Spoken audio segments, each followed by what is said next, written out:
Hey, everybody, and welcome back to the Growthwell podcast, where we explore the art of balancing professional growth and personal well-being. I've got another exciting guest for you today. I know I always say that, but this is a person I just met a couple of weeks ago on a trade show floor. She works for Lumina Learning USA. She's the head of facilitation there, and Lumina has this amazing assessment that kind of helps you understand who you are, both in your life and in your work. And I'm fascinated by those things. She's been there for 14 years, and during that time, she's built a family and built a career there. She's a certified executive coach and a life coach. So I'm just really excited for you to meet Kate Cline today. Kate, thanks for being with us. Thanks for having me, Josh. I'm excited to be on here with you.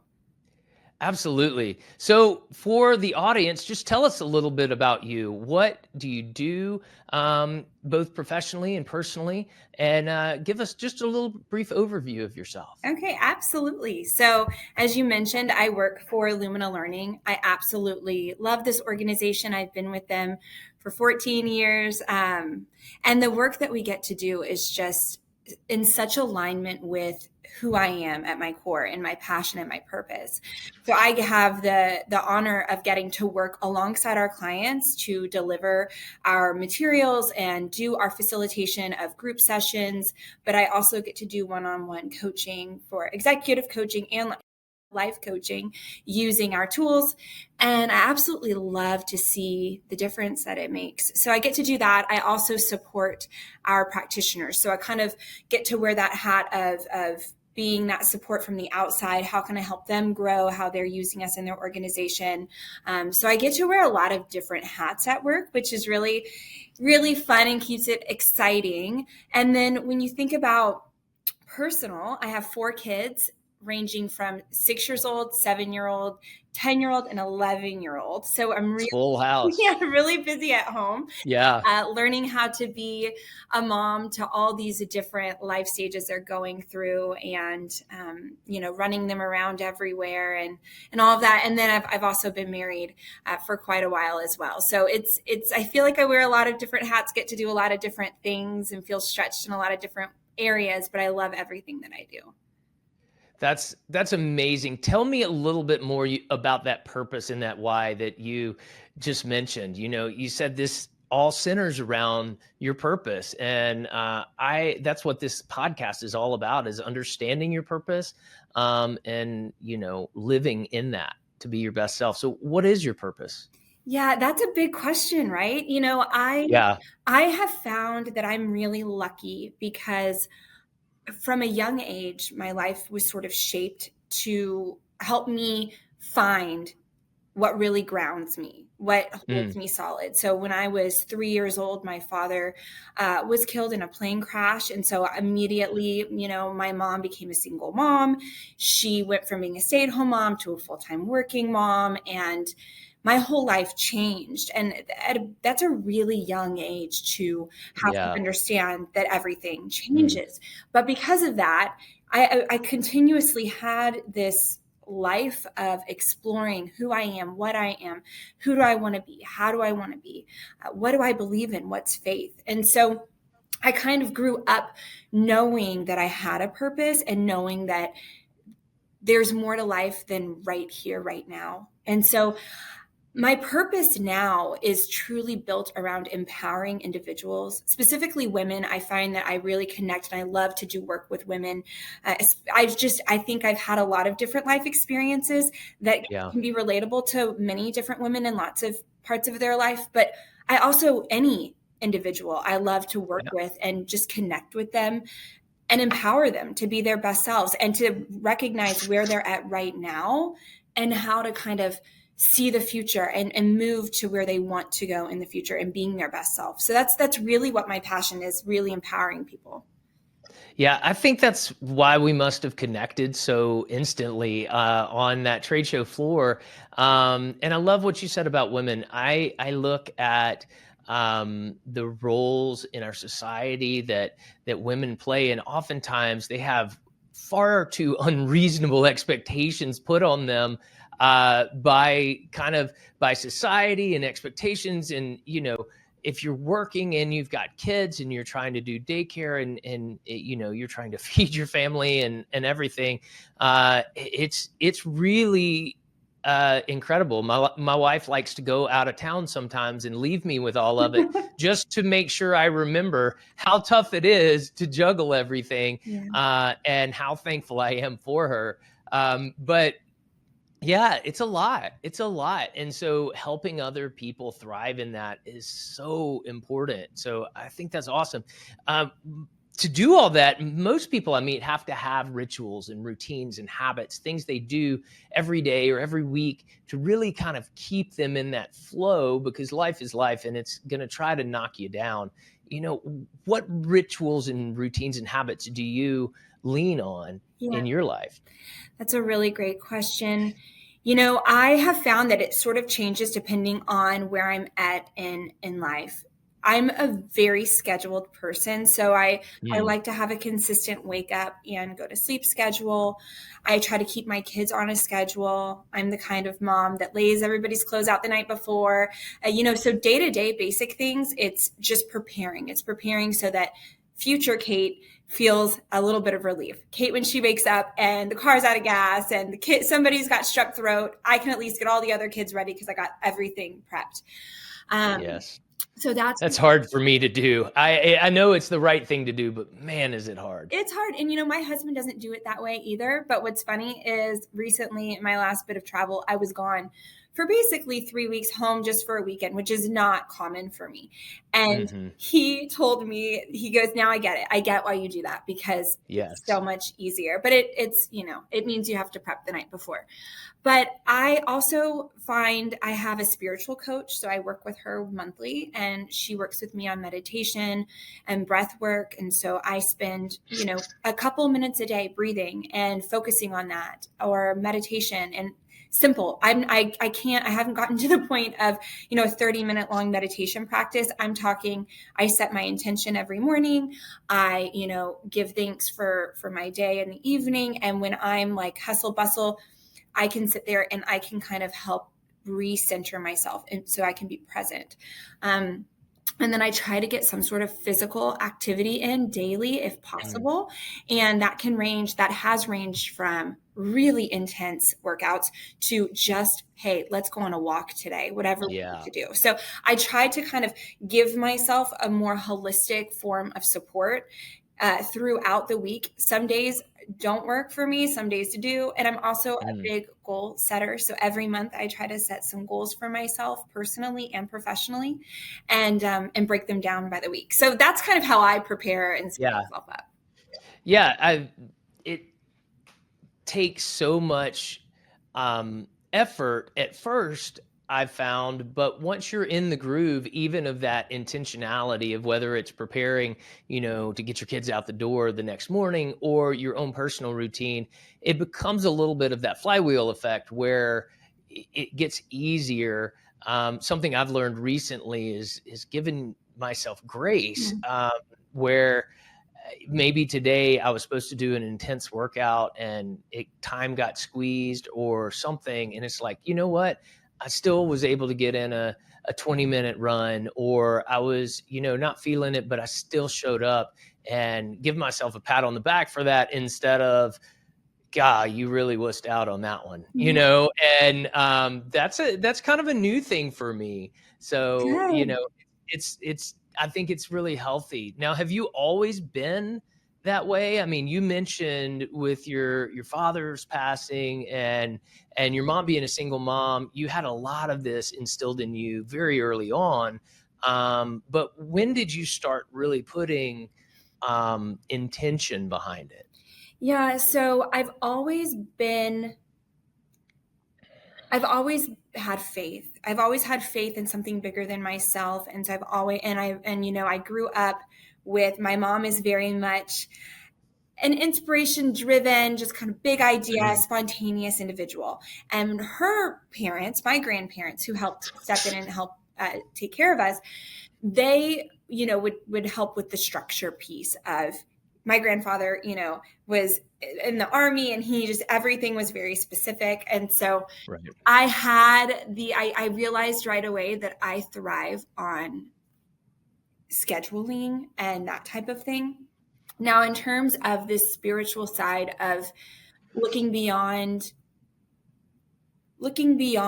a specific religion and saying, here's what they say, so I'm going to follow this. Getting out of that and finding what it means to me and what spirituality means to me and what my higher power is, and all of those things, grounding myself, that is new. And that's been truly, you know, when I found out I was pregnant with our third child, my husband was diagnosed with cancer, literally days between. Oh, And wow. it was a whirlwind. And thankfully it was something that was easily treatable. He, you know, got help right away. And what a blessing. He's been in remission.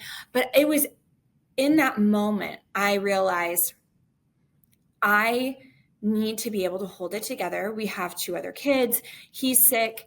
And I had the ability to kind of move forward. But there were parts of that were traumatizing, I think, subconsciously, that I never dealt with. And so I kind of went back and went through my own journey of healing and, you know, other things that have come up in our marriage or in our lives that I've had to go back and work through. And I've been really invested in that, because the truth is I can only help people when I'm healthy and healing, and I can, you know, be there for my kids when I've done that. So it's been a great journey, but I would say in the last 5 years, I've really focused on what spirituality means to me, how I want to grow in that way, you know, physical fitness, and taking a more holistic view of my entire self and how can I support it. That's been more recent.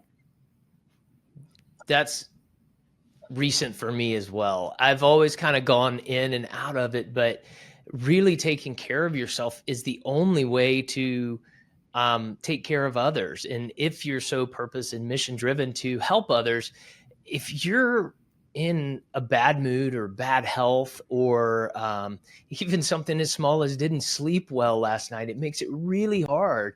And I think about that help, you know, when the airline says the mask will drop. And the first time I really thought about it, I was like, no way, I'm putting it on my kid first. And my wife explained to me, no, if you pass out, you definitely can't put it on your kid first. Yeah. So you've got to do you first. And I was like, wow, what a great metaphor. And our listeners might be sick of hearing that, because I do talk about it a lot, but it's still, I think about it often. Yeah.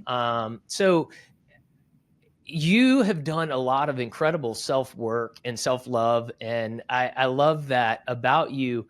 But I find, at least for me, I also need other people or other kinds of structures around me that can help me identify that I'm knocked off balance a little bit long before I do, because I'm stubborn and I will say, dadgummit, I can do it, and I will push through unless someone says, hey, something seems a little off. You okay? Or my wife will say, hey, you might need to go for a run, you know, something like that. What do you have in your life that helps you recognize that in yourself? Yeah, you know, I am one of those people. I do not have a bajillion friends. I really keep people close to me that I can invest in, and then they can invest in me.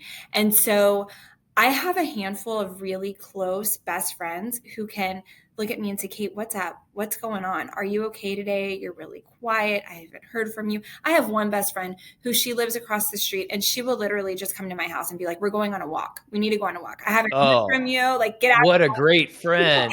Hey, friend, if you're listening to this, you're awesome. Keep doing that for Kate. Yeah, she's great. And, you know, the safe people that you can vent to. My husband also is amazing, and he knows me. We've been married for so long. He knows me so well, and he'll do the same thing that you mentioned, your wife. He'll say, go on a run, go get your nails done, go be with your friends, do what you need to do to get a break, because I can see that you're breaking down. Or, you know, sometimes you just cry or you just get mad. And instead of that ridicule, he'll just say, that's okay. You needed this. It's okay. Yeah. Just let it be. So, you know, I'm really, really lucky with that, and close family. My mom, I'm still incredibly close with. And so she's gone through so much in her life, and to be able to have her also share those pieces of knowledge and kind of the pathway has really helped me too. We were going through, that makes me think about the fact that we were going through my Lumina assessment, that I got to do as a part of your work. And it identifies places of strength and places and what I do when I get overextended. And I thought that was really interesting because I'm very inspiration driven and I'm very big picture thinking and bring everybody together. But when I get overextended, I seek structure, right? And I think that's the root of this podcast. Actually, it hit me because I want to know what other people gravitate towards when life inevitably throws you a curveball. Like, what is your go-to thing if you get overextended? And how do you bring yourself back to the healthy place you need to be?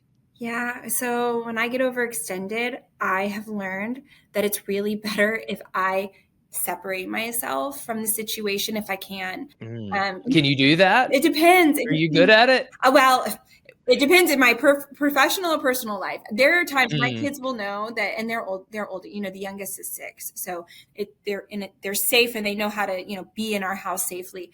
Right. I will go in my room and shut the door and just say, I need a minute.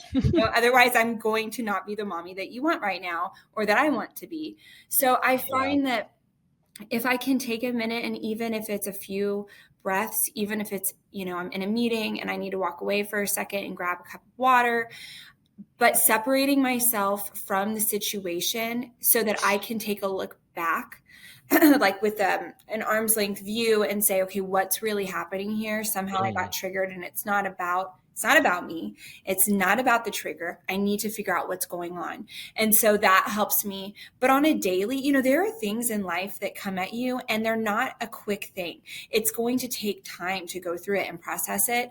And we just have to kind of go through that journey. And when I find myself in those situations, that's when spiritual coaching, executive life coaching can really help. Journaling can really help. Breathing can really help. But it's about being comfortable in that uncomfortable zone sometimes, and that's just hard. It really is, but that's the same thing that athletes do. I mean, they push themselves to being uncomfortable so that they get better, and that's really where the growth happens. I realized just this month, we're recording this in the month of June, and I've started this 5-year journal where every day you write 5 lines of how you're feeling and your thoughts and that kind of thing. And on every page, it's got a space for 5 years. So I'm on my 2nd year. And at the beginning of this month, I was kind of feeling just unsettled and overextended. And what was interesting was how much my feelings at that time mirrored my feelings at the exact same time last year, which led me to kind of pull back the layers and go, well, look what happened. My kids just got out of school. It's summertime. Our schedules got interrupted and I have not transitioned well.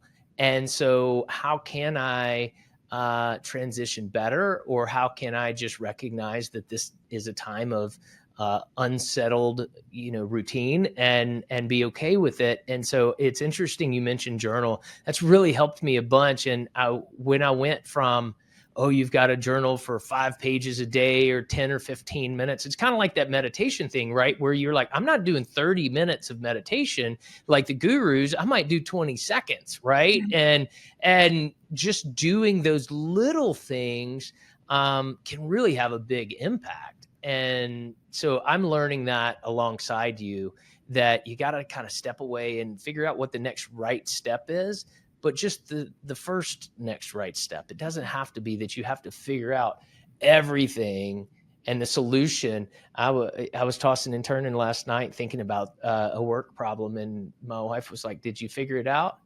And I was like, "No, but I figured out what to do next." And that is enough, or it is for me at least. Absolutely. And the thing about life is we never know. We can make all these plans, think we have a solid plan for our life path carved out, and curveball. So I love that 5-year journal. I'm going to look into getting that. I will send you, it's from a company called Levenger. Okay. I have a link, I think in most of my YouTube descriptions, but I'll just send you a link, and I'm not affiliated with them, but it is something that I recommend to a lot of people.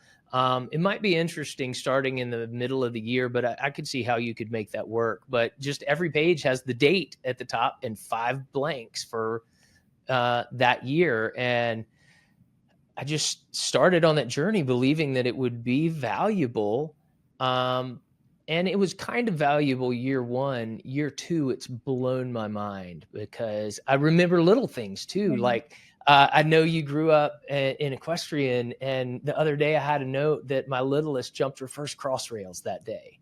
And I was like, how cool to remember that. I would never remember that otherwise. I know she at some time jumped cross rails for the first time, but I didn't have it like solidified. And so it's just been really cool. So I will send you the link. And for our listeners, since you're listening, I will make sure the link is in the show notes, at least on the YouTube channel, to make sure that you can grab that. Again, I'm not affiliated. I'm not selling it, but it's been pretty life-changing for me. Awesome. Yeah. I can't wait to get that and look at that. I think that'll be great. Yeah. Yeah. One morning, you can get it like, with your initials embossed on it and stuff. And it takes a little while. It might take a month to come in or something like that. Or I ordered mine around Christmas, so maybe there was a backup, but it does take a little while, but it is well worth it. So getting back to, the topic at hand, as a life coach and a business coach, and also someone who is still experiencing your journey, I think one of the biggest misnomers is that, we're supposed to grow up and become adults and know exactly who we are and what we want to be and all of that stuff. And I think we're all figuring it out through our whole lives, right? So what advice would you give to listeners of this show? Because that's really what this show is all about, is how do you balance growing professionally and personally and be an awesome mom and awesome at your job and be the best you can be? What advice would you give to those listeners? I think the biggest thing I would share to anyone always is to try to be kind to yourself.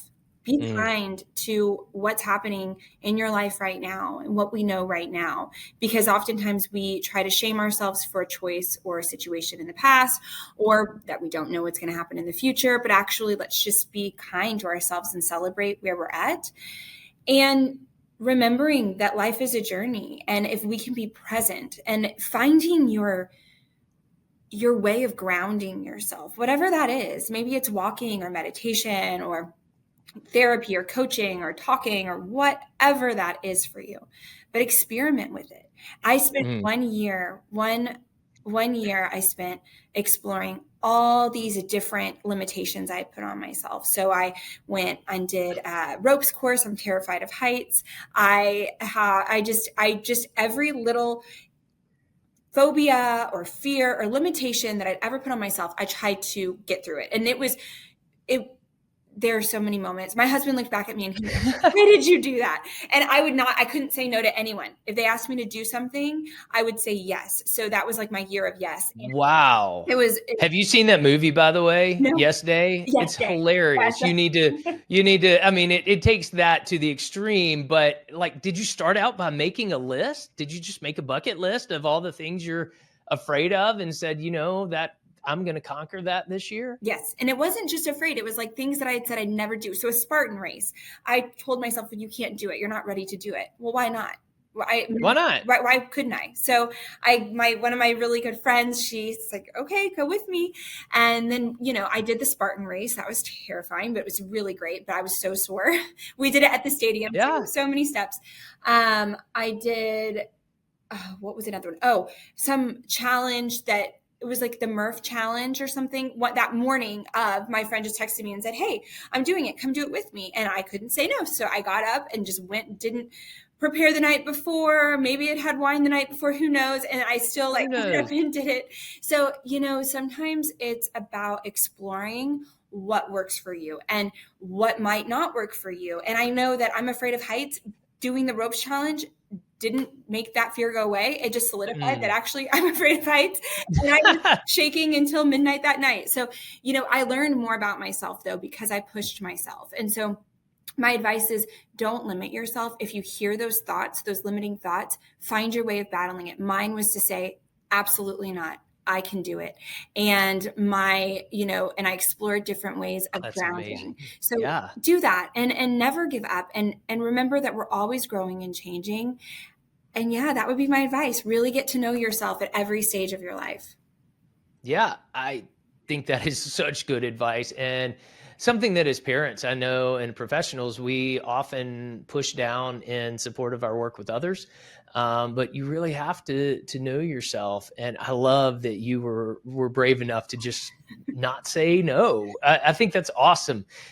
Listeners, if any of you take on that challenge, please let us know. I would love to have you on the show to talk about it. So, what's next on your horizon for your growth journey, for your family? It's summertime here.